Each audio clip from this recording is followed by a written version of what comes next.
이름은 똑바로 읽어도 거꾸로 읽어도 우영우입니다. 기러기 토마토 스위스 인도인 별똥별 우영우. 역삼요? 어릴 적부터 말을 하지 않았던 우영우는 5살이 되던 해 자폐성 장애라는 진단을 받게 됩니다. 조금 더 자세히 봐야겠지만 영우는 자폐성 장애인 것 같습니다. 극중에 등장하는 신문기사에 따르면 우영우는 자폐 스펙트럼 장애에 속하는 아스퍼거 증후군을 가지고 있다고 하는데요. 나는 이미 아스퍼거 증후군을 갖고 있는데 이대로라면 곧 손목 터널 증후군까지 생길 것 같아. 이를 처음 발견한 오스트리아의 소아과 의사 한스 아스퍼거의 이름을 딴 증후군으로 자폐 스펙트럼의 증상을 가지고 있지만 지적 장애와 언어 장애를 동반하지 않는 경우에 아스퍼거 증후군으로 분류해왔습니다. 자폐성 장애가 현재 자폐 스펙트럼 장애로 바뀌게 된 이유는 자폐 범주가 무척이나 광범위하고 다양한 증상을 포괄하고 있기 때문입니다. 자폐의 공식적인 진단명은 자폐 스펙트럼 장애입니다. 스펙트럼이란 단어에서 알 수 있듯 자폐인은 천차만별입니다. 지적 장애와 언어 장애를 동반한 저기능 자폐부터 본인 스스로도 자폐임을 모를 정도의 고기능 자폐까지 모두 하나의 범주에 속해 있는데요. 아스퍼거 증후군 역시 2000년대까지는 자폐와 구분되는 진단으로 여겨졌지만 2013년부터는 미국 정신장애 편람의 자폐 스펙트럼 장애로 통합되었고요. 2021년부터는 세계보건기구에서도 이를 인정하고 있습니다. 5살이 되도록 한마디를 하지 않던 우영우가 처음 했던 말이 5살 아이에게는 읽는 것조차 버거운 형법의 한 조항이었습니다. 사람의 신체를 상해한 자는 7년 이하의 징역, 10년 이하의 자격정지 또는 1천만 원 이하의 벌금에 처한다. 이후 변호사가 된 우영우는 평생 본 책을 모두 기억하고 시나리오 설정상 IQ 164, 서울대 로스쿨 수석 졸업에 변호사 시험 성적이 만점에 가까운 것으로 묘사되고 있습니다. 서울대 로스쿨 수석 졸업에 변호사 시험 성적 1500점 이상. 이런 인재를 한 바다가 안 데려오면 누가 데려옵니까? 하지만 모든 아스퍼거 증후군 혹은 고기능 자폐가 특별히 똑똑하거나 천재성을 가졌다는 의미는 아닙니다. 우영우 변호사처럼 특정 분야에서 특별한 능력이나 천재성을 보이는 경우는 서번트 증후군에 가까운데요. 서번트 증후군은 자폐나 지적장애처럼 인지능력 분야에서 장애가 있거나 사고나 질병으로 뇌손상을 입은 사람 중 극소수가 특정 분야에서 매우 뛰어난 능력을 보이는 현상을 말합니다. 장애적인 요인으로 좌뇌가 무력화되면서 우뇌의 기능이 극도로 활성화되어서 나타나는 서번트 신드롬은 발달장애인 중에서도 100만 분의 1, 전 세계 인류를 통틀어 100명이 채 되지 않을 것으로 추정되고 있는데요. 결국 이 100만 분의 1의 확률로 나타나는 천재들이 영화와 드라마에서 주인공으로 등장하게 되는 거죠. 아, 괜찮습니다. 저는 그냥 보통 변호사가 아니니까요. 서번트 증후군이 중심 소재였던 드라마가 있었습니다. 2013년 KBS에서 방영됐던 메디컬 드라마 굿 닥터인데요. 주인공 박시호는 자폐를 가지고 있지만 어릴 적부터 남다른 천재성을 가진 서번트 증후군을 나타냈습니다.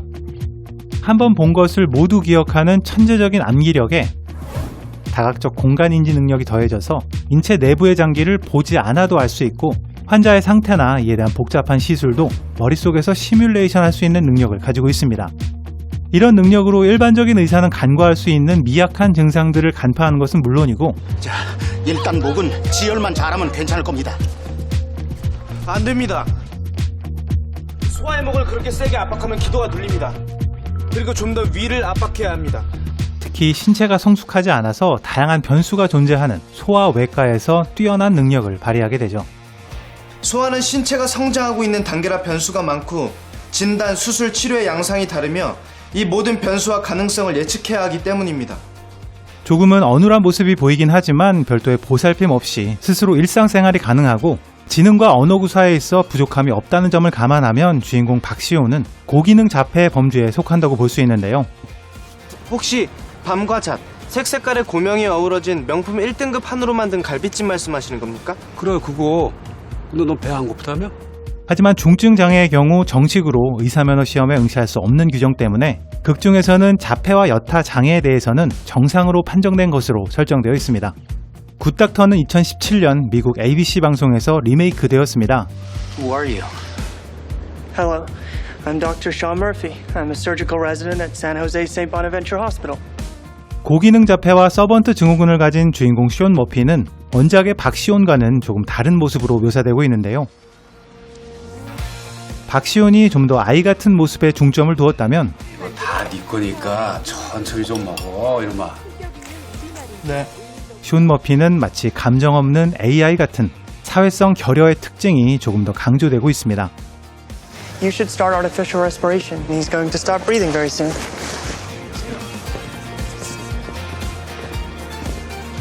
You're new to town, right? Yes. Well, I'm sure you have a lot of questions. No. 이런 자폐와 서번트 증후군의 개념을 대중들에게 가장 널리 알린 최초의 영화는 1988년 톰 크루즈와 더스틴 호프만 주연의 레인맨입니다. 이 영화에서는 주인공 레이먼의 상황을 이렇게 설명하고 있는데요. Well, he's an autistic savant. That means, well, some people like him used to be called idiot savants. They have certain deficiencies, certain abilities. He's retarded. Autistic. Actually, high functioning. What does that mean? Well, it means that there's a disability that impairs the sensory input and how it's processed. Well, Raymond has a problem communicating and learning. He can't even express himself or probably even understand his own emotions in a traditional way. 동생 찰리가 형의 비상한 능력을 알게 된 계기는 바로 전화번호였습니다. 식당에서 웨이트리스의 이름표만 보고 아무도 알려주지 않은 전화번호를 정확히 맞추는데요. 461-0192. How did you know my phone number? 밤새 호텔에서 전화번호부의 알파벳 G까지를 통째로 외워버린 거죠. How far did you get? G. G? You memorized G. Yeah, G. A, B, C, D, E, F, G. G. Half a G. 여기에 무작위로 떨어진 이 수식의 개수를 하나도 틀리지 않고 순간적으로 셀 수 있는 능력까지 가지고 있어서 246. 찰리는 형의 이런 능력을 조금 다른 방향으로 활용해 보기로 합니다. 아무리 어지럽게 흐트러져 있는 카드라도 어떤 모양이 몇 개 있는지 정확히 간파할 수 있고 무작위에 가까운 이 모든 카드의 배열을 다 외워버릴 수 있는 레이먼의 능력은 어쩌면 도박에 최적화된 조건이라 할 수 있는데요. You are beautiful, man. 카지노에서 블랙잭을 하게 된 레이먼은 게임에 사용되는 6벌의 카드 배열을 모두 외워서 엄청난 돈을 따게 됩니다. 물론 이런 능력이 카지노의 모든 게임에서 적용되진 않죠. Definitely 20. Definitely 20? Yeah.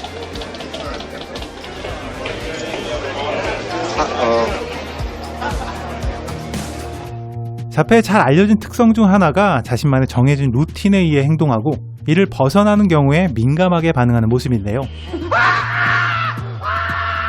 주인공 레이먼도 새로운 환경에 극도로 민감한 모습을 보입니다. 영화 레인맨은 이런 습관에 대해 이렇게 설명하고 있습니다. There are dangers everywhere for Raymond. Routines, rituals, it's all he has to protect himself. Well, it's the way he acts, sleeps, eats, uses the bathroom, walks, talks, everything. Any break in the routines, and it's terrifying. 아마도 우영우가 김밥을 좋아하는 건 역시도 이런 자기보호 본능의 하나로 볼 수 있을 것 같습니다. 김밥은 믿음직스러워요. 재료를 한눈에 볼 수 있어 예상 밖의 식감이나 맛에 놀랄 일이 없습니다. 영화가 아닌 TV 시리즈에서 자폐를 가진 주인공이 최초로 등장한 사례는 2004년부터 방영된 보스턴 리걸로 알려져 있습니다. Do you have a minute? What can I do for you, Jerry? 두 번째 시즌부터 등장한 변호사 제리 에스펜스는 동료들이 모두 인정하는 뛰어난 변호사입니다.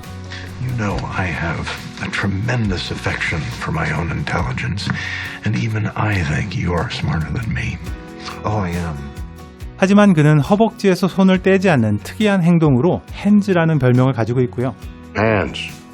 Sorry? Hans Espenson. 자신만의 독특한 방식으로 걸어다니고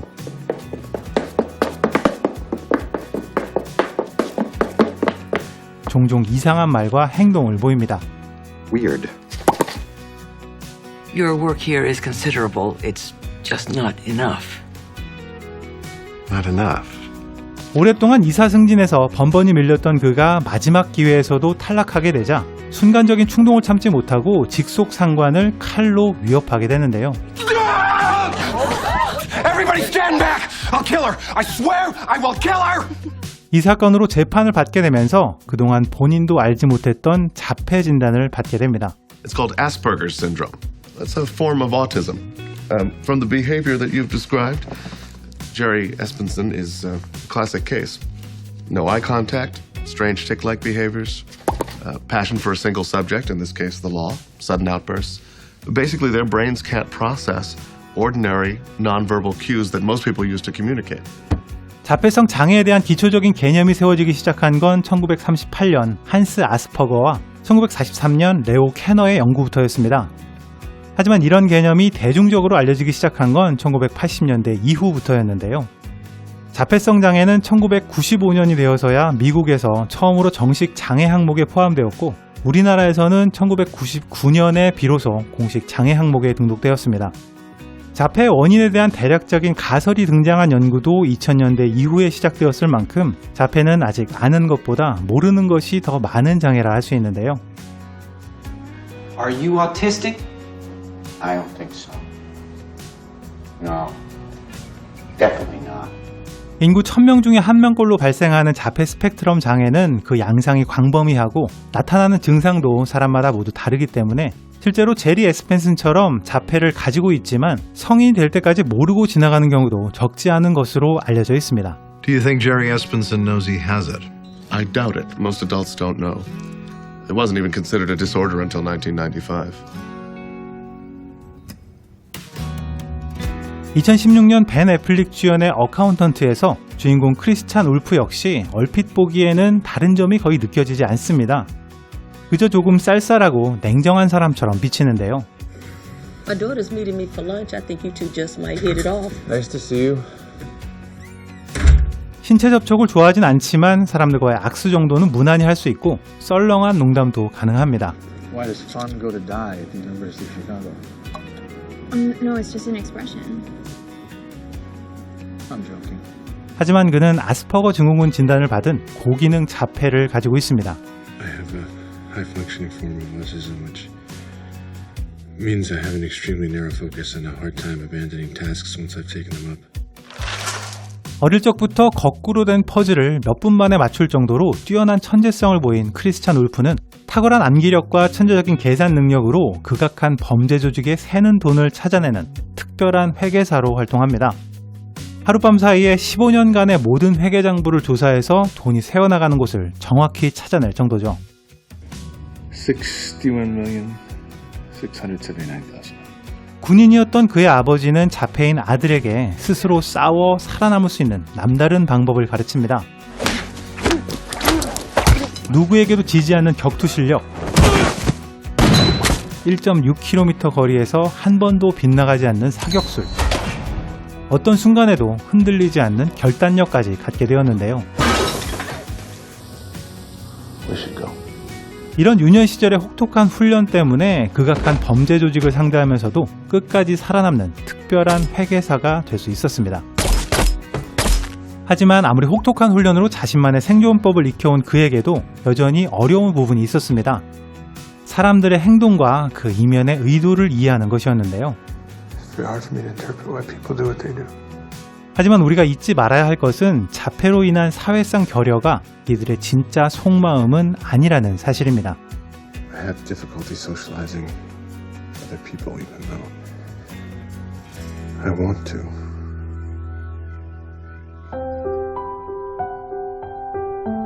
이렇게 타인의 생각과 감정을 이해하는 데 어려움을 느끼는 특징이 이야기의 중심이 되는 영화가 있습니다. 2018년 정우성, 김향기 주연의 증인인데요. 이 영화는 이상한 변호사 우영우의 극본을 쓴 문지원 작가의 전작으로 마치 우영우의 학창시절 모습은 이렇지 않았을까 싶은 캐릭터가 이 영화의 주인공 지우입니다. 왜 변호사가 되고 싶어? 사람을 도와주는 좋은 일을 하는 사람이니까. 사망사건의 유일한 목격자 임지우는 자폐라는 이유로 증인으로서의 신뢰성에 의심을 받게 됩니다. 내가 증인이라고? 장난해 지금? 법정에만 세우면 게임 끝일 것 같은데요? 누가 그의 말을 믿겠어요? 다른 사람의 생각과 감정을 이해하고 행동의 의도를 구분하는데 어려움을 느끼기 때문인데요. 사람 마음이 참 어려워요. 시내는 늘 웃는 얼굴인데 나를 이용하고 엄마는 늘 화난 얼굴인데 나를 사랑해요. 하지만 이런 특성을 교묘하게 이용한 변호인의 모략에 지우는 증인으로서의 자격을 상실하게 됩니다. 그럼 이건 어떤 표정이죠? 눈 사이가 가깝고 입꼬리는 올라가 있습니다. 있습니다. 웃는 표정이요. 임지유 양의 증언은 증인의 정신적 상태나 의사소통 능력 등을 고려할 때 그 증명력을 인정할 수 없습니다. 하지만 벽시계의 초침 소리에 민감한 반응을 보일 만큼 예민한 청력을 가진 지우는 남들은 들을 수 없는 작은 소리도 또렷이 들을 수 있는 특별한 능력을 가지고 있었습니다. 경위분, 본인의 소속과 계급, 이름을 속삭이듯이 말씀해 주시겠습니까? 서울고등법원 보안관리대 소속 법정 경위 김영훈. 맞습니까? 예, 맞습니다. 그리고 아무도 듣지 못했으리라 생각했던 가해자의 말을 지우는 토시 하나 틀리지 않고 정확하게 기억해냅니다. 징하게 추잡스럽네. 당신 하나 죽으면 당신 새끼 내 새끼 다 상쾌. 그냥 좋게 가시오. 지우가 가해자의 말을 글자 수까지 정확하게 기억할 수 있었던 이유는 소리까지도 이미지로 기억하는 그녀의 특별한 능력 때문이었습니다. 지우는 변호사의 넥타이를 슬쩍 보고도 거기 있는 물방울의 개수를 정확히 알고 있었는데요. 267. 물방울 개수 267개. 이렇게 세상을 이미지로 이해하는 자폐의 능력이 이야기의 중심이 되는 영화가 있습니다. 2010년 클레어 데인즈 주연의 템플 그랜딘입니다. My name is Temple Grandin. I'm not like other people. 템플 그랜딘은 말을 떼기 전부터 소리가 아닌 이미지로 세상을 만났습니다. 어머니의 말보다는 벽지의 모양에 매료되었고 움직이는 모든 것을 일련의 패턴으로 이해했는데요. 우연한 기회로 소를 키우는 시설에 관심을 갖게 된 그녀는 도축시설의 운영 방식이 소들에게는 가학적인 구조임을 알게 됩니다. 그리고 이미지와 패턴으로 세상을 이해하는 자신만의 재능을 살려서 비학대적인 가축시설을 직접 설계하고 제작하게 되죠. 컴퓨터가 아닌 순전히 템플 그랜딘의 머릿속에서 나온 이 시스템은 가장 비학대적인 도축시설 설계로 인정받고 있고요. 현재까지도 미국 농장의 절반 이상이 채택한 가장 효율적인 시스템으로 자리 잡았다고 합니다. 실존 인물인 템플 그랜딘이 유년 시절을 보냈던 1950년대에는 자폐에 대한 정확한 진단이나 사회적인 인식이 거의 없었던 시절이었습니다. It's been suggested that it may be a lack of bonding with the mother. That at a crucial phase the mother was cold, aloof, when the child most needed physical affection. 당시만 해도 소아 정신분열의 일종이나 부모의 잘못으로 생겨난 일종의 정신질환으로 여겨졌는데요. 템플 그랜딘은 이런 시대의 자폐 진단을 받고 악몽 같은 유년 시절을 보냈지만 이후 불굴의 의지와 끝없는 도전으로 일리노이 대학에서 동물학 박사학위를 받고 콜로라도 대학에서 교수로 재직하면서 자폐와 동물 사육에 대한 뛰어난 업적을 남겼습니다.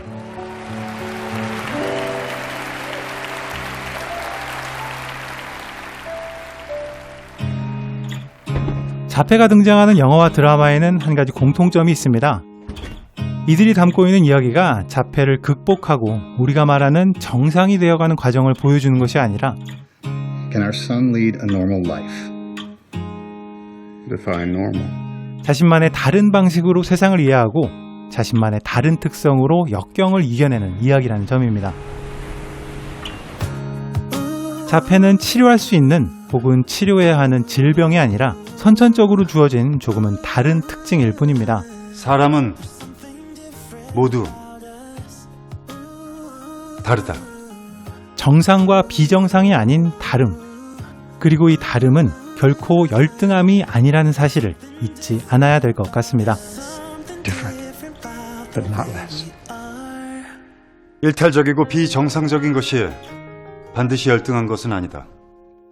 There's something different about the way we are.